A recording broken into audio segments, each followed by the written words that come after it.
episode of Atkins Ever After. Today we'll be talking to Baby about detailed things that led her to be the best partner for myself. Wait, what were you about to say? Nothing. You sure? Because I heard in there. Okay, alright, how you guys? Welcome back.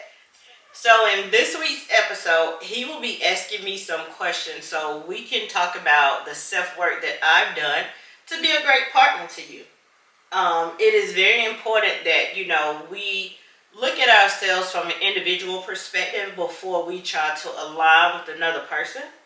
Because each of us bring different things from our life experiences that some do serve us well, but some do not, right? Yeah. And so the ones that do not, we definitely need to try to get rid of those. Yeah. But sometimes it takes your partner to showcase those things, Baby, often we say that we are each other's mirror. Yeah. Which you should be. We should be that for each other. And so that's what this week's episode will be about, you guys. So before we get into the topic, though, you guys know what our first segment is. It is our appreciation post to each other. So, baby, I can start. You want to start? I'll start. Okay. So it kind of goes in line, well, it does go in line with our topic today. So I appreciate your willingness to do self-work. I appreciate you allowing me to be a mirror for you. Like, we have honest, transparent conversations all the time. And you never fight the opportunity to improve. Ever. Wow. Like, you don't reject it. You don't take offense to it.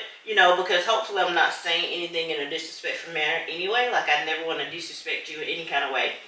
Right. But oftentimes, sometimes there are some things that I would need to bring up, right? That either I feel like it's not serving our relationship well. I feel like it might make me feel a certain kind of way. And you're always like, okay, I have it. I'll do the work.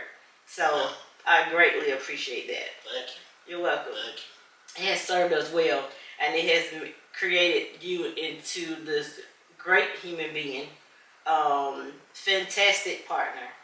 I just adore you, and I do so because you have allowed me to do that. Like, you really have, like I said, just done the work that it takes to pull out the better versions of you. So. Thank you. Thank you. And I adore you too. I definitely always want to do the work that needs to be done to be the best partner for you. Yeah. And, to be a leader of our family. Absolutely. So, my appreciation is your intellectual curiosity. So that means there's never a boring moment with you. Okay. You are always interested in something, wanting to try new things. Yeah. And, that just keeps our relationship fresh at all times. And, it gives us different perspectives on things to do in life. Absolutely. And it's positive, for sure. So, well, thank you. I appreciate that. Thank you, baby. Yeah, I don't mind trying new things before and after dark. It don't matter. So thank you. I appreciate that, that thought and that insight from you. Again, we do not hesitate to do the self-work. We both do it. We both call each other out in different ways, because, again, we are on the road to marriage. And so this is kind of like our training ground, I feel like. Yeah. And it is serving us very well. Yeah. Do it always feel great? No. Right? When you're going through things or when you're butting heads, that doesn't feel great. But the lessons that you learn from it is fantastic because you can take that lesson into the next phase of your life, which for us will be marriage. Right? And so I feel like by the time we get married next May, like, we'll have it all together. Yeah. I do. Yeah, I feel the same way.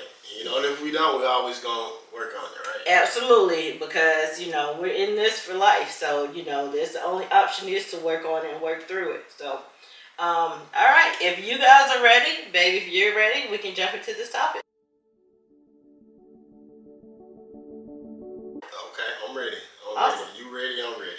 All right. Let's go. I think so. So we're going to be talking about my personal journey, right? Yeah. So we're talking about your personal journey. Can you please tell us, let us know what things have you had to work on to become the better self? Yeah, so I think I'll start like where I started to experience trauma. Okay. Because prior to trauma, it was all sunshine and rainbows in my life. Like, honestly. Like, all I knew was love, support, family unit. That's all I knew, honestly. And, I lost some close people to me, or a couple close people to me, two cousins, prior to this trauma that hit my home, which was tough, but I was young, so it was kind of like I missed them as a person, but then I don't feel like it really impacted me. It definitely didn't impact me in the way that it did when it hit my house, right? So what I mean by that is, losing my late husband was the very first fully traumatic experience that I ever had. And it caused me to experience some things that I never had in life, right? So like depression, anxiety, self-doubt, taking a hit to my confidence, having to learn how to be an individual. I was with him from teenager, high school, all the way through to my late 30s. So what I knew more than anything was how to be partnered with someone, right? Okay. More so than being an individual. And oftentimes, as women, we get so caught into the labels of being a mom and being a wife that we forget about who we are, right? And so now think about, if me and him started our relationship very young, I didn't have time to myself to learn me at all, right? So, I didn't have the opportunity. So with that being said, when he tragically passed away, it forced me to look at who I am. It forced me to figure out, okay, what does Kesha like? What do I dislike? What will I tolerate? What won't I tolerate? And really self-reflect and think about some things that I had experienced over the, totality of my life up until that point, to figure out what about me has served me well and what about me has not, right? Are there pieces to me that I didn't even know were there? Are there pieces to me that I knew were there, but then I buried them, maybe because, it would have put me more in the forefront, and then I felt like that might have taken away from my family, right? Okay. So, just really discovering myself again, going through self-discovery.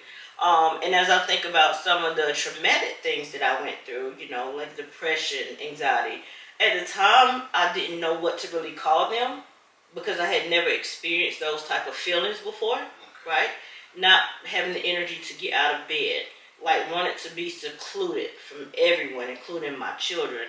I've never been like that in life before, right? So you also said self-confidence. Yeah. And there's one thing that, knowing, you now, like, I would have never thought that you would have, struggled with self-confidence.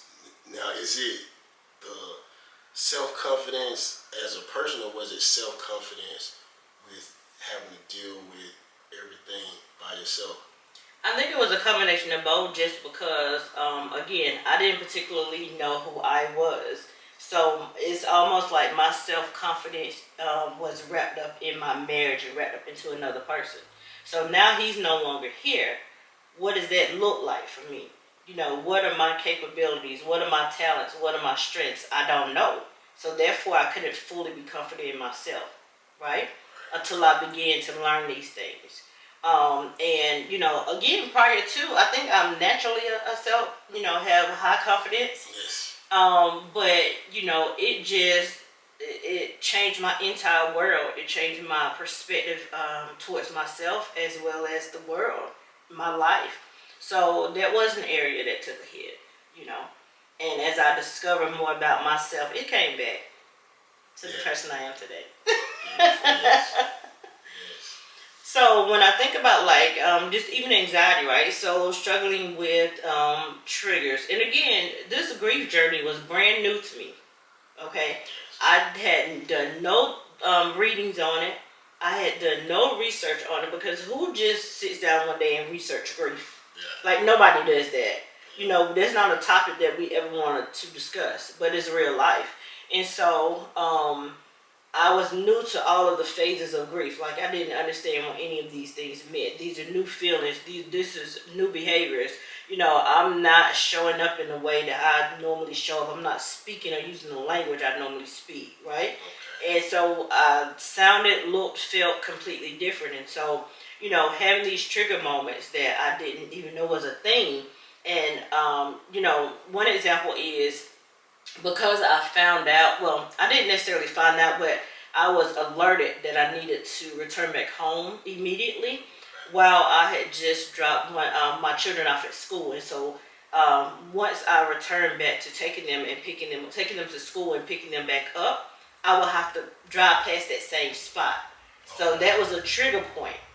And I literally, in the very beginning, had to pull over because I would cry hysterically, shake, like I couldn't breathe. Like, those were anxiety attacks that I was having. Wow. And again, I had never experienced that before, you know. And so after me processing all of that and working moment by moment just through that pain, I was able to, you know, reflect back on those lessons that I could learn and then take away, right? And little did I know that they would be needed, you know, a few years down the road. So, and I can definitely talk about that more in a little while. But, you know, grief is definitely a great teacher, but we have to be able to get through that painful moment, that painful time period first in order for it to serve its purpose. So did you go through any kind of counseling at any point? I did. I definitely felt the need to reach out to professional help, just to help me again process some of these things. You know, and the thing about counseling is it does take some time to really find the right match for you. So the right person who you feel like will, you know, be able to help you and support you in the way that you need. One of the misconceptions about counseling or therapy is that they tell you what to do. They don't. A great therapist sets an environment, asks the right questions for you to self-discover. That's what it's all about. It is truly and purely about self-discovery. My therapist now does a fantastic job of that. Like, she's shown me so much through her expertise in, again, knowing the right questions to ask, right? Knowing how to present things, knowing certain activities for me to go through. And so, you know, I had never experienced that type of pain before, so I needed some outside help for sure. Wow. I've been through counseling myself, so, you know, I definitely agree with the way of selection that you're speaking of. Yeah. A misconception I had was thinking that, oh, you know, I need a man to talk to. Okay. Or, you know, or a certain race Yeah. to talk to. Yeah. Which doesn't matter, you know. That's true. Because I ended up with a white woman. Mm-hmm. You know, that was Yeah. like 50 or maybe I never asked her age. Okay. But, you know, she probably was in that age range. Yeah. But, you know, she was great. Yeah. Yeah, it's all about, you know, like you said, just getting to the core. Like, how is it that they can help me? Sometimes it takes a few sessions for that to be found out. You know, I went through a couple of therapists that until I found the right one. And it's okay. Don't give up, though, if you're definitely going through a situation where you need that outside professional help. Don't give up just because the first therapist doesn't work for you. Keep searching, keep seeking, praying about it, and the right person will, you know, come to you. A lot of people don't believe in therapy. They say, just pray, pray, pray. Guess what? I talk to God and a therapist. That's right. I do both because He allowed the profession for a reason. Like, He has all of these tools for us on earth to try to, you know, become our best self, you know. And therapy, in my opinion, is one of those tools, you know. And I promote it. I advocate for it. I'm not ashamed of it, you know, because it definitely has helped me gain a lot of understanding about myself and just about and putting my experiences into perspective as well. So, and for me, the last thing I'll say about that is I definitely have to have a spiritual based therapist. I need someone who believes in God, right? Who believes and has strong faith. That is helpful for me. because in any conversation that I have with anyone, God is always brought up. So with saying that, because that's something that I didn't qualify when I was searching for a counselor. Like, how would you know? Like, do you just straight up ask him, "Hey, do you believe in God?" Yeah, I did anyway. I did. I mean, you definitely can, because typically you go through like you have that discovery or first kind of meet and greet, I guess, if you will, so they can get to know a little bit about why you're even seeking therapy. And I know my therapist gave me the opportunity to ask her questions as well, and that was my first question. Do you believe in God? Do you have faith in a higher power? Right? Because if her answer would have been no, then I would have need to keep searching. I need someone who not only is going to lend that type of experience to me, but that is how they operate in their own life. Like understanding that you're not doing it by yourself. You didn't get to where you are by yourself. That's right. But that there is a higher power that is, planning or has planned everything that you're experiencing. So I needed that same kind of mindset for me. That's just me personally. I love it. I love it. Never thought about that. Yeah. So that has to be the qualifier. Yes. So, with you have children, Yes. and you're going through the grief.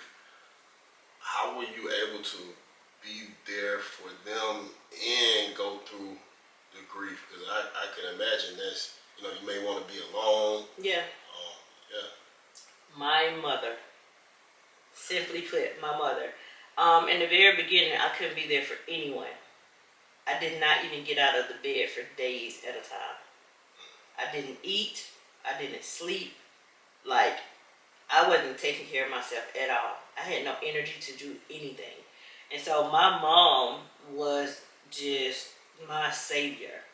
Like, she literally came to my house, of course, the day of the accident, and she just stayed there, you know.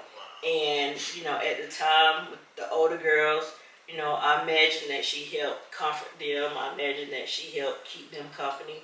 And with my younger said, she definitely took care of them, taking them to school, making sure they ate, making sure they had opportunity to play. And now she's also grieving. She's also grieving because that he was a son to her. It was no in-law.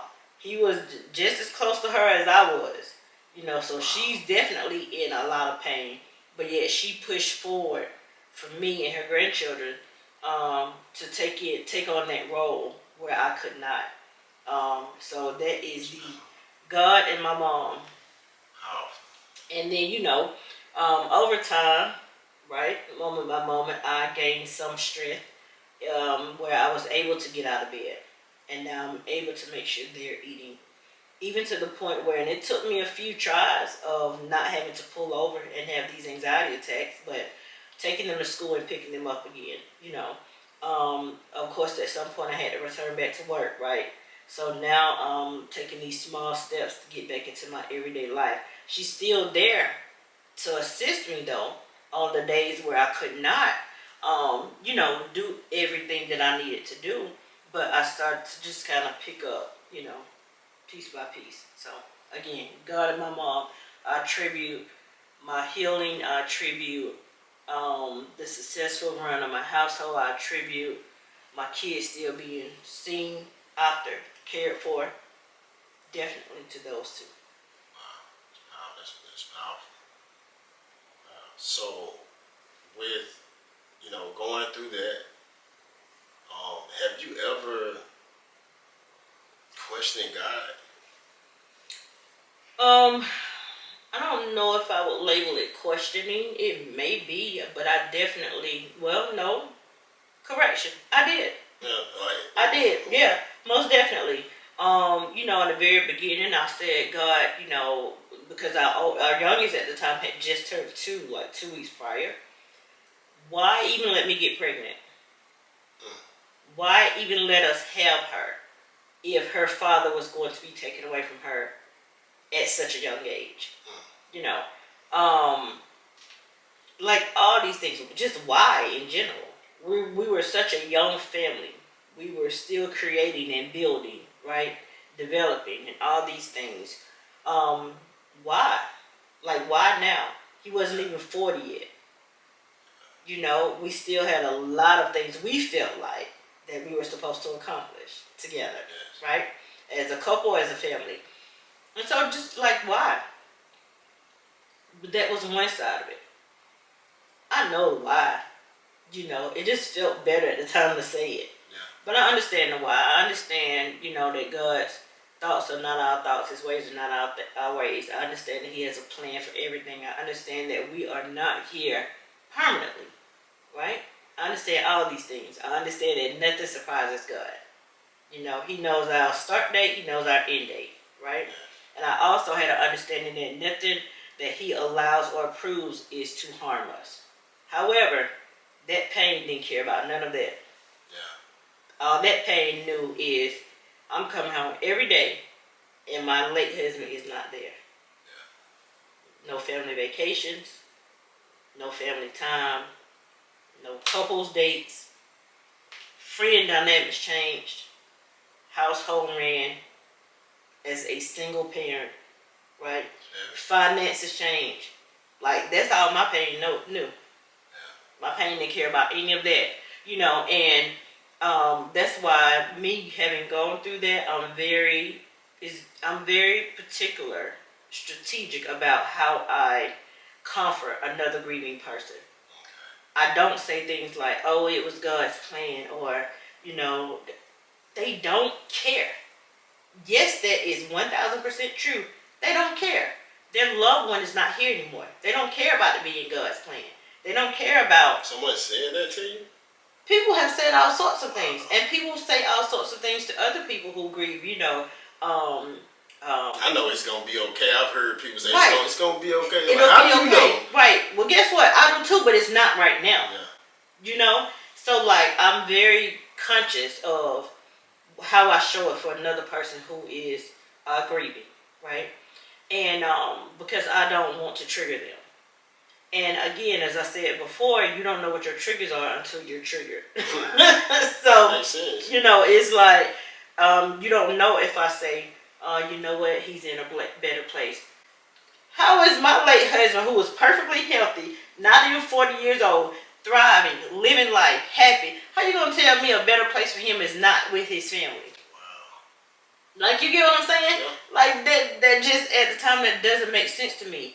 You know, obviously I know that there's no place like heaven, and that's what we're all striving, that's where we're striving to go. Yeah. But at the time, in the heart and in the midst of my pain, the best place for him to have been right beside me. That's right. Right? So, you know, it's just certain things that, you know, again, grief can teach you. Yeah. So, and it has taught me how to show it for other people who are grieving. That's beautiful. So, what would be your advice to people that will have to, at some point, be in the presence of someone that's grieving? What would be your advice to them when it comes to comforting someone? Okay, you guys. So, because I know that, you know, most of us have that person's best interest at heart, we definitely don't have the intention of causing more hurt and pain. You have to sometimes just don't say anything. You have to know that person, right? Whether it's a friend, family member, you have to know that person and be able to gauge kind of where they are in that moment that you're with them. And sometimes don't say anything. Sometimes you just need to sit with the person. During that time period in my life, I had friends that literally just came to my house and we just sat in silence. They didn't come over to offer advice because some were not married. Some had never lost a spouse. So they didn't have that experience, right, to be able to lend information. And then they really took my cues and my lead more than anything. That really would be the recommendation or advice I would give. Take that person who's grieving, take their lead. So for example, if I wanted to sit in silence, that's what they did. If I brought Kevin up and it was something humorous and I laughed, they laughed. If I began to cry, they just sat with me. And sometimes they also became emotional. But they took my lead. They followed my lead. They didn't try to offer any unsolicited advice, nor did they try to say anything that, to the examples that I said before. Oh, he's in a better place. You got to leave my house at that moment so that there won't be chaos. But take the person that's grieving, take their lead. That's all. Take their lead. Okay, that makes sense.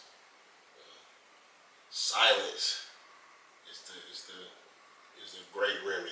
Yeah, because to me, it just touched my heart that they would take time out of their day just to come and visit with me, and specifically just sit in silence with me. Right? You go to somebody's house just to sit in silence. Yeah. That means you care a lot about that person. That's how I feel. And I was very appreciative of them for doing that. And then I had other friends who offered to take me out. Let's go out to eat. I just want you to get out of the house. Sometimes I would go. Sometimes I wouldn't go. They didn't take it personally. They were just like, no problem. Let me know when you're ready. Right? So like I know you have some great friends. Yeah. And family. Yeah. So, it seems like their support, helps you through as well. Yeah. And as we're thinking about my self-worth, I think that another lesson in grief was really to be more compassionate. Because I was easily caught up in my own circle, meaning my own life. Okay. Everything was well. There were no struggle of no sort that we had. So, it's easy to just be within our own little box and forget about what's going on in the outside world. Right? So, it's all sunshine and rainbows for us. So, we good. And it didn't allow me to really show, or it didn't allow me to allow myself to be in situations where I needed to show compassion. Does that make sense? Yes, it does. But of course, now my eyes are open to a lot of things due to grief. And I'm more compassionate, especially to people who has lost a spouse. I'm more compassionate to kids, even young adults who have lost their parent. I'm more compassionate just to people overall who has experienced some type of trauma that just upset their entire life. Yeah. I'm more compassionate. I can see it now. Yeah. There are a lot of things as it relates to trauma that I just could not relate to in life. Wow. So again, thankful for that journey. It was a hard period of time. Hurtful, the most hurtful thing I've ever gone through. But I'm thankful for it because the lessons that I've learned through that I feel like serves me well as an individual, and it serves our relationship well. Yes, absolutely. I know that you had a blog, that you were, you had your blog in which you expressed a lot of the things you were going through. Would you like to talk about that? Yeah, so it's interesting though how that blog came to be because I literally just felt like I needed to get some of that emotion out. Like it was just so much of confusion, hurt, just a lot of stuff, anger, a lot of stuff. Once, I apologize. Can you please let the people know that may not know what a blog is? What a blog is? Yeah, sorry. So a blog is really just like a written entry. Ladies, if a lot of you had diaries growing up like I did, it literally is kind of that same format where, it's personalized. You can write about whatever you want to write about. It can be real life experiences. It can be little fictional stories. But it's in that format of just written only, no video, no audio. But for me, I did the blog based on my real life experiences. And it started off as, prior to the blog, it started off as me writing a letter to my late husband, just detailing the things that I feel like he was missing out on. So what were the kids doing every day? How was I feeling every day? Things like that. And it was, it started off that way. And then I was just like, okay, let me just maybe detail it a little bit further, almost like storytelling. Okay. So that maybe it can help other people. And I have a lot of entries, and I will include the link to my blog in the description of this video so you guys can check it out. But I could not believe the amount of people who responded, who began to follow and support in all sorts of countries. Like, people would come in and just say, you know, they felt like they were there in that moment, because I detailed from the day I found out about his passing, all the way up to when I met you. Wow. Okay. So a blog is it's a media. It's a media, a type of media. So blogging is like a media outlet. You know, the sites that are used sometimes to house it can be considered social media as well. But you know, it is a public interface that is accessible to everyone. The site that I use was WordPress, and so they can create websites and, you know, all sorts of things. But it allowed me to get those emotions out, to get my story, quote unquote, out, without realizing how many people it would touch. Why did you feel the need to get your story out? Well, I didn't feel the need to get my story out more than I felt the need to get these emotions out. Okay. It was all about getting the emotions out. You know, it was, as you can imagine, that's a lot to carry around, right? So that was the only way that I knew to express it in a healthy way, was to just write it down. And you know, like I said, then it just turned into me saying, you know what? Let me detail some of these, you know, events. And, you know, particularly that first week. And then I went into like milestones. What were the first holidays like? You know, what was his birthday like? Things like that. So, It sounds like a great outlet for sure. yeah. You know, again, guys, I'll definitely share that link with you guys. And then, you know, if you've had the same experience, you know, hopefully it can bring some healing to you as well. But, you know, I'm happy that I did it. It might be something that I pick back up again. I know we have a million things going on right now. But it was very therapeutic, though, to me. So, interestingly enough, like I said, I left off with me and you meeting. So, that's a lot of content that I will need to include from where I left off until now. But we'll see what happens. Yeah, and you know, I'm pretty sure you'll use that content for something big that you got going on. Absolutely. Okay. To be continued. All right. So, what are some things that were unhealthy that you may have gone through? That's a great question. So, like, behavior wise, you mean? So definitely during that time, I was never really the person to just like go out and kind of put my responsibilities to the side, but I felt like I was out a lot. So if I was out a lot, that meant I was not at home with my kids, right? And I had never neglected them or my household responsibilities before. But I don't know. It just, I guess it was also part of me finding myself as well. So I would be out a lot, involved in different activities. So, how did you deal with anxiety? Honestly, it just went away. Like, the only thing really that made me anxious was getting to that spot, that location, um, from my kid's school. So it just took me having to go through it. Like, I literally had to just get up and drive past it. And again, I, you know, mentioned that multiple times in the beginning. I did have those anxiety attacks until one day I didn't have it anymore and I could keep driving. So I literally just did it. And then it wasn't a thing anymore.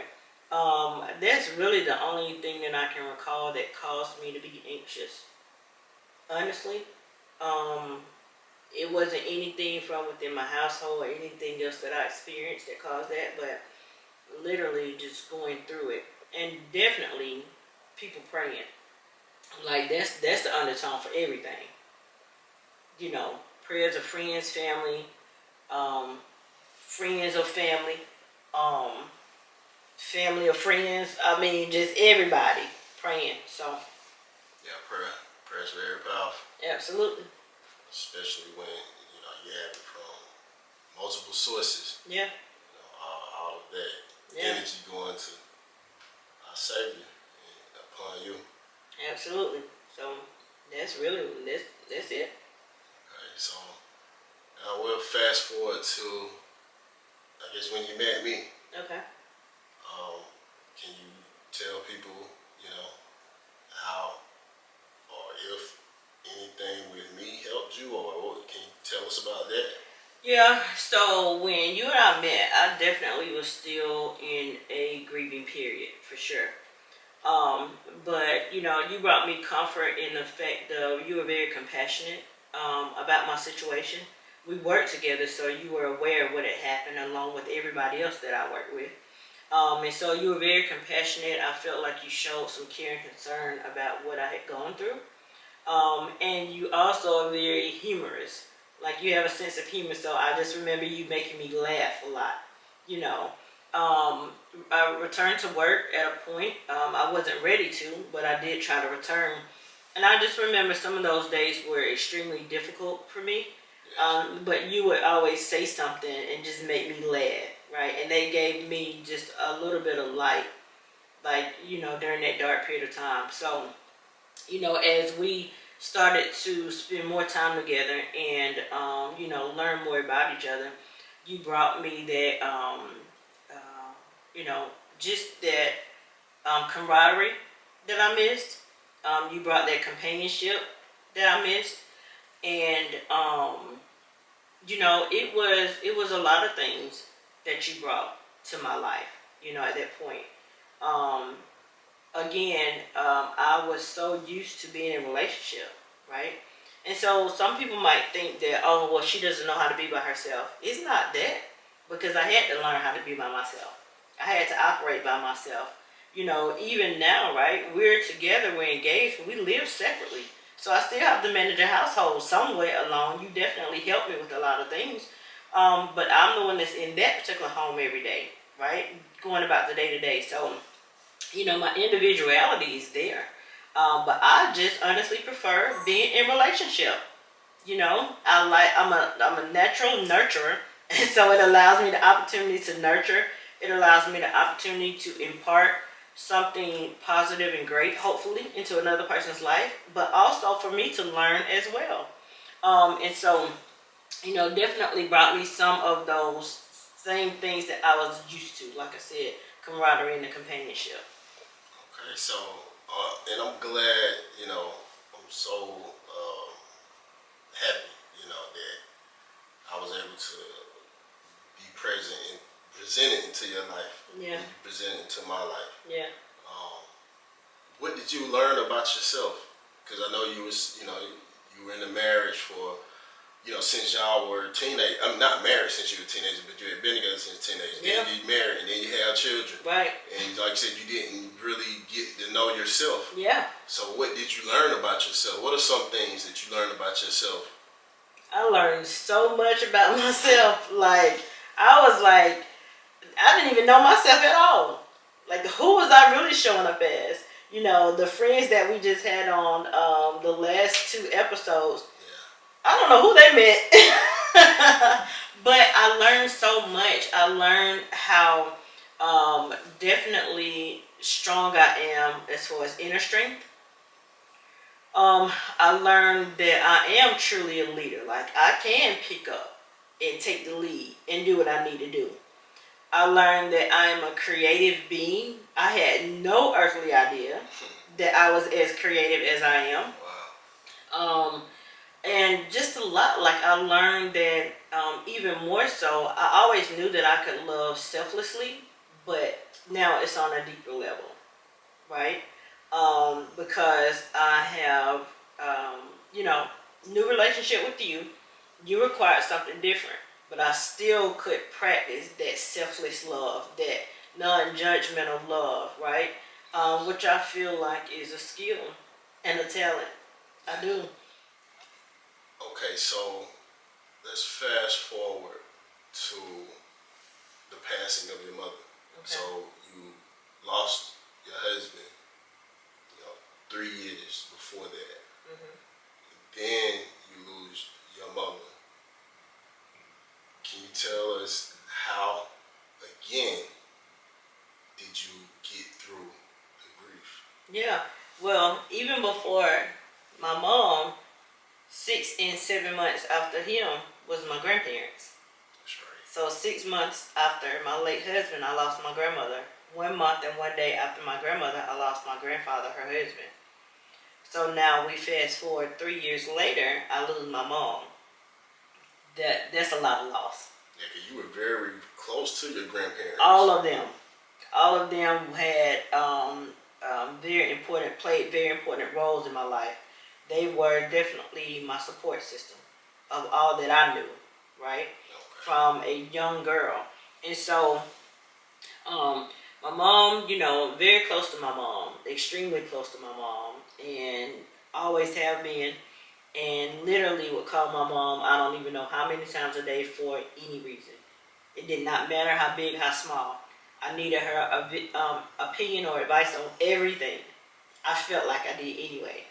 I spent a lot of time with her at her home, my home, and just, we were just close. We just had a great bond. And so, when she became sick, um, initially when I learned of it, I'm like, okay, she'll be fine. She had gone through a couple of illnesses prior to, or years prior to, and she beat them. She experienced breast cancer twice. So she was victorious twice. She was victorious with defeating it both times. And so I didn't think that this is what it would be this time. All I know is she didn't feel well at all. Now she couldn't figure out what it was. She would, visit the doctor, take tests, and those tests came back negative. Nothing was showing up. So we're like, what is going on? However, as time went on and she was hospitalized and, in a couple of different locations, I could see the decline in her health. And it just didn't feel like it had felt any other time that she had been ill. So this time you felt different. Yeah, I felt like, I don't know what's going on, but...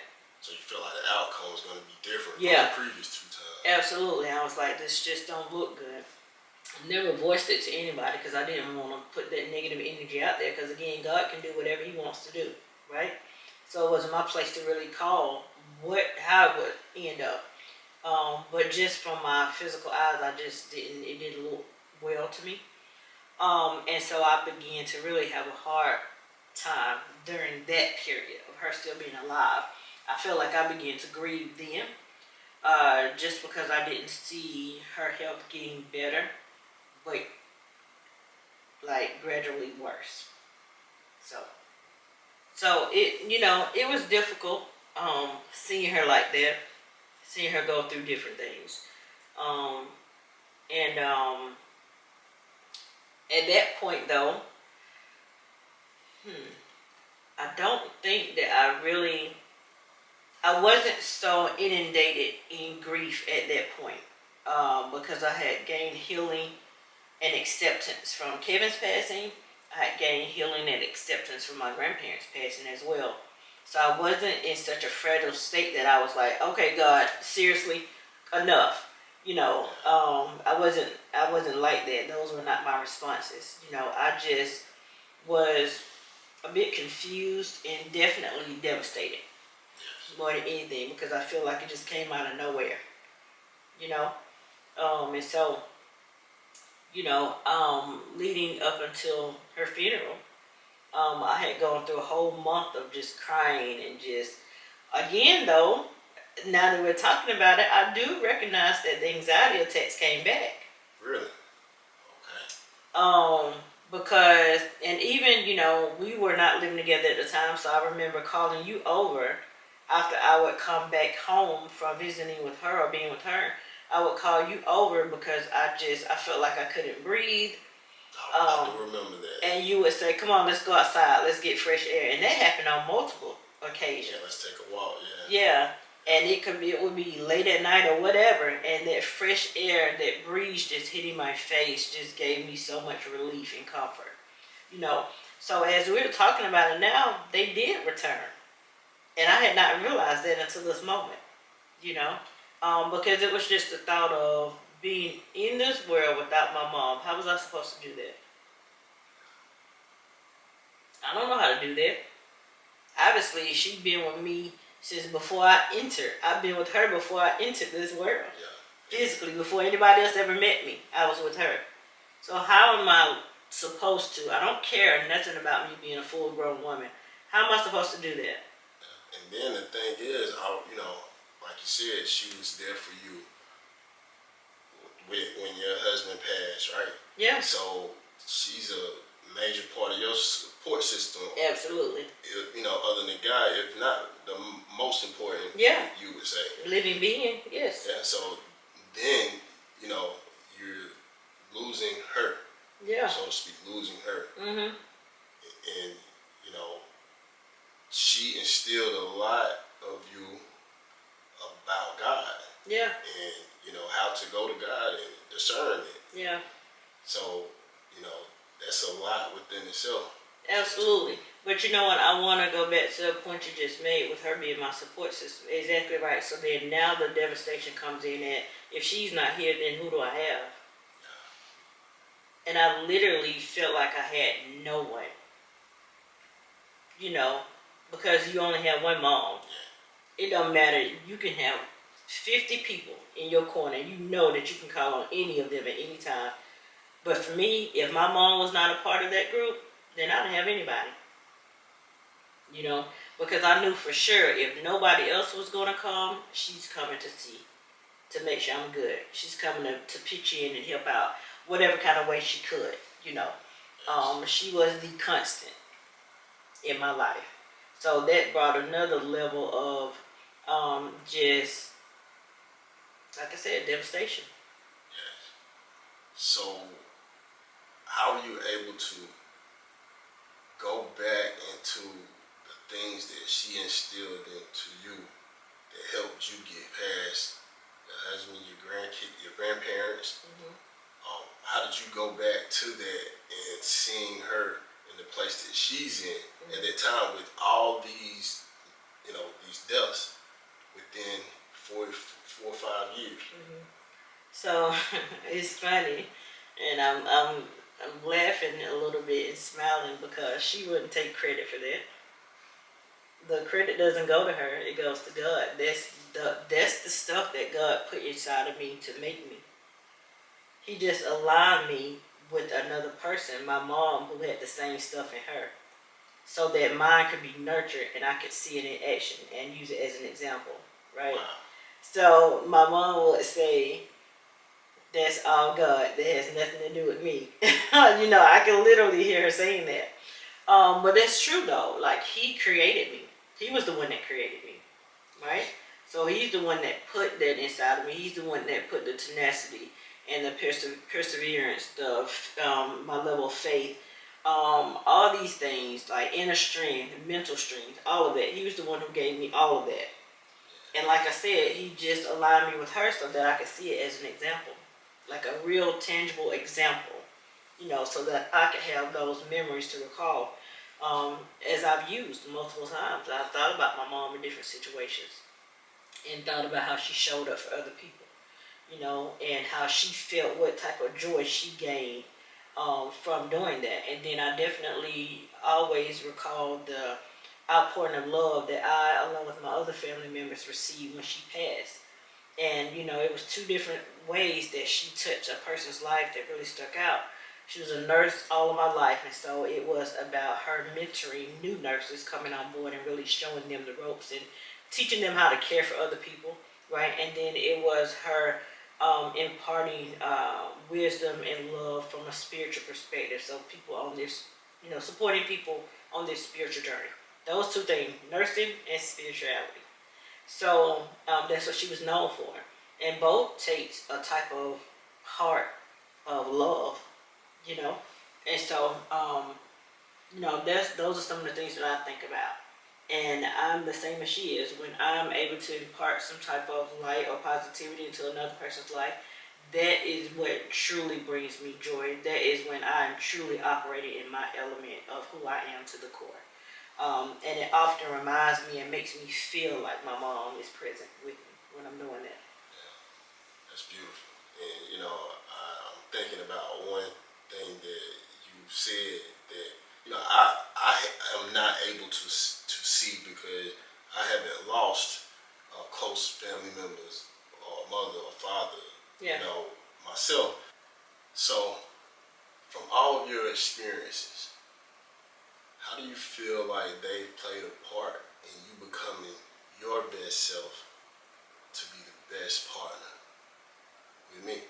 Yeah, and that's a great question. So, in losing a lot of close loved ones, your mom, your spouse, your grandparents, it allows you to put a lot of things into perspective and to prioritize what really is important, right?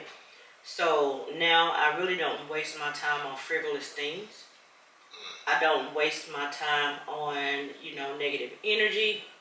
I don't waste my time on toxicity. I will remove myself from those type of environments simply because it's unhealthy for one, and for two, it doesn't serve me or us well.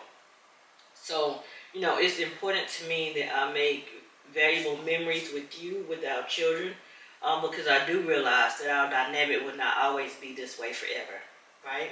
And the same way that these memories of my loved ones who have passed away has really brought me joy, who have put a smile on my face on days I wanted to cry.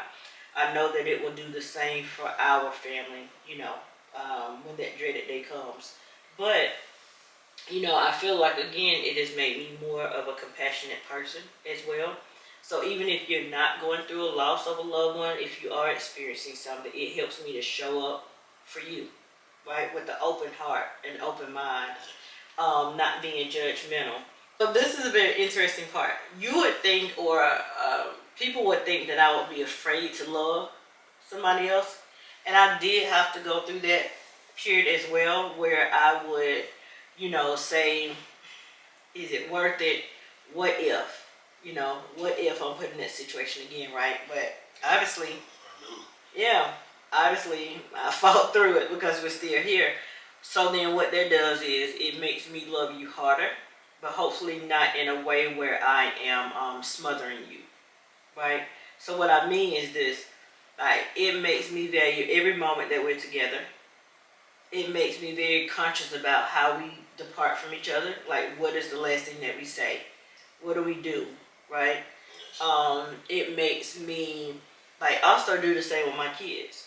I never take for granted leaving the presence of a loved one because you don't know, Yes. right? So true. So, these are some of the things. It makes me not be afraid to tell you how I feel about you because I would never want to leave here and you not know, right? Whereas some people, they won't share, you know. But if you have the opportunity, if you're in the presence of someone and you have something to say it. Because oftentimes it's put on your heart for a reason to say it, right? And so I feel like, that's another way that I show up. And just not take life so seriously, which I really did in the past anyway, like, don't take life so seriously. It's okay. Move through from moment to moment, you know. And again, if you're going through something traumatic, it's a little bit harder to do, but you can do it. It can be done. It's not impossible, right? It's just, it takes more effort on your part to move through it. But I feel like those are some of the ways, that I show up. Having been married before, having been in a healthy marriage, more importantly, I learned about the importance of communication and, just supporting another person, compromising, right? Some of these great qualities is very necessary in a successful, healthy relationship / marriage. And so I was able to bring those into our relationship as well, right? Unconditional love, non-judgmental love, supporting you, lifting you up, standing beside you, being your partner, right? So these are some of the things that I was able to bring um, to our relationship. Yeah. And then, you know, like I mentioned just briefly, having the foundation that was rooted and grounded in love. Like, all I know is love, support, having advocates, fellowship. Like, that's all I know. Yeah. For the most part, you know? And so if that's all I know, then it's natural for me to give that to you. Yes. And it's natural for me to want to receive that from you. But also to recognize when I'm not receiving it in a healthy way. Yes. Right? So, you know, there are some things as well that I had to shed. You know, such as the individuality, balancing that out now. You know, so I went from knowing how to be strictly in a partnership to now being thrust into being an individual. And now me and you're coming together, I have to come back to a partnership. So how do I maintain some individuality and still be a partner, right? So, which is something that I did not have to tackle before. Because I'm so young, I'm not thinking about, oh, you know, who am I, whatever. You know, as a teenager, we don't know, nobody knows who they are, right? Right. So, That's true. you know, so those are just a couple of things. That's true. It's very true. Yeah, and then, you know, I really appreciate who you are, and you know, I definitely wouldn't have preferred you go through the things you've been through. Yeah, I appreciate, Yeah. you know, the outcome and the things that you have taught me, especially, you know, with family, with my family. So, you know, I haven't experienced the love and things. Hold on, babe. Hold on. Don't go into your story. They gotta wait. They gotta wait till the next episode for that one. You guys have to wait. Y'all have to wait until the next episode, and then he's going to go into detail. Okay. No spoiler alerts here. Okay. All right. I gotta save it. That's right. It was on my heart. I know it was. Save it though. Like, they need to hear it, but next episode. Okay. But I do agree with what you said. Same with me. I do not regret one piece of my journey. I'm not angry at God. I'm not questioning God, because I realize that He's allowed me the opportunity to see the why. He doesn't do that all the time, nor does He do that for everyone. But I see the why. I feel the why. I know the why. You know? And these people that I love so much and that I still carry in my heart, they never belonged to me anyway. They always belonged to Him. That's right. He loaned them to me for a reason. He loaned them to me as a part of my journey, my destiny, my calling, right? And more than anything, I'm eternally grateful for the people that He handpicked for that reason for me. My late husband was fantastic. My mom, amazing. My grandparents, top notch. Like, He handpicked them for me. That's right. They all were supposed to be attached to my calling in life. Right? My mom was the roadmap for me on how you show up in life for other people, on how you operate in faith. My late husband showed me how to be a great mate, great partner. He really pulled out that nurturer because we created kids together. And so when most women become a mom, they really get into a different realm of nurturing, right? Because you have these small little people that need you. They can't do anything for themselves. So it really just made me, just hone in on my nurturing skills, so I could really show up for you and how I feel like you needed me to. Well, I appreciate it for sure. Absolutely. God's gift. Absolutely, and even though these things that I've mentioned or that you've asked me about today has definitely been some hard times, low periods, some very traumatic things that I've experienced. But overall, I'm extremely grateful for it all because it has created who I am today. you know, and I'm still growing, I'm still developing, I'm still becoming. But I really like the pieces of me that he's pulled out in these tough moments. So, you know, again, I miss my loved ones. It would not have been my choice for them to leave as early as they did. Um, but like I said, I realized they were never mine to begin with. And so I'm just grateful for them being who they were and playing the parts in the roles that they did in my life. They will always live on because I'm constantly talking about all of them. And I carry a piece of each of them with me every single day. So. Yes. So, babe, I think those were some really great questions. You know, again, you guys, we really just want to talk about our my individual journey, some things that I have experienced, you know, some self work that I've done, just to make sure I'm showing up as a great partner for him or the best partner that I can be. But more importantly, showing up, you know, as best as I can for myself, right? Showing up in the world. And so, you know, the last segment is our relationship tip of the week.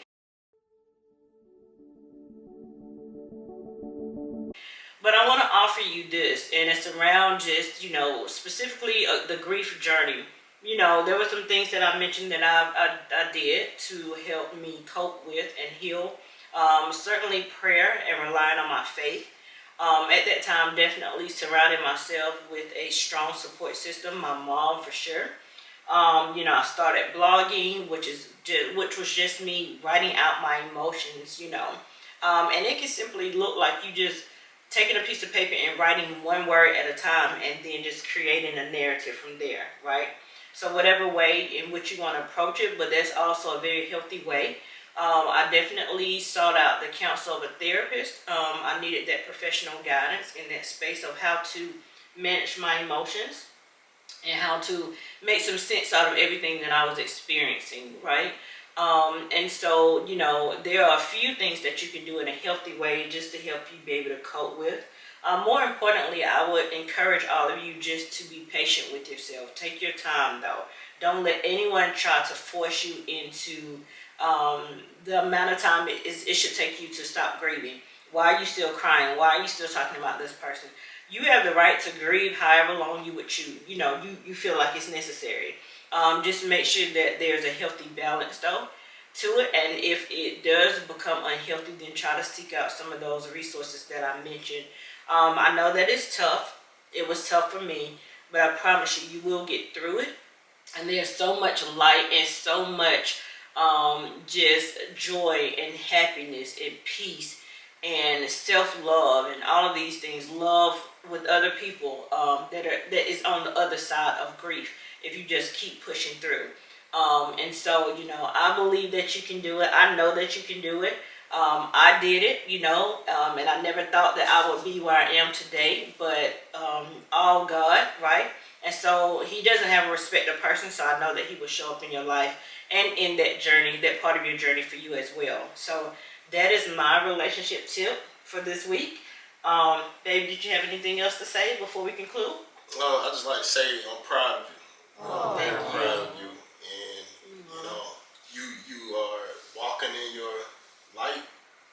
You're in your calling. You're serving your purpose, and I'm proud of you. Thank you so much. Yes. That means a lot. Thank you. You know, and your support too means a lot to me. Again, I feel like every episode we keep going back to an appreciation, but you do support me, you know, because sometimes I still have moments, you know, and you support those emotional moments. You know, you allow me to have a space where I can freely talk about Kevin, you know, and you know, I just think it's amazing and it's beautiful. And you guys, next episode, he's going to share his personal journey, what had, you know, some things that he's gone through in his life to make him be the amazing man that I'm going to marry next May. So, you know, stay tuned for that one. It's going to be, you know, definitely interesting for you guys to get to know more about him. Like I said, you know, he is definitely amazing to me. He's amazing to our children. And, you know, the love that comes through your screens, whether it be your laptop, desktop, phone, whatever, tablet, It is not fake. It is definitely all real. You know, and you know, we're just highlighting some of the work that we had to do to get us here. You know, it hasn't always been this way, but this is where we are now. And so we felt it necessary to really share our journey with you guys. So until next week, we hope you guys enjoy the rest of your day.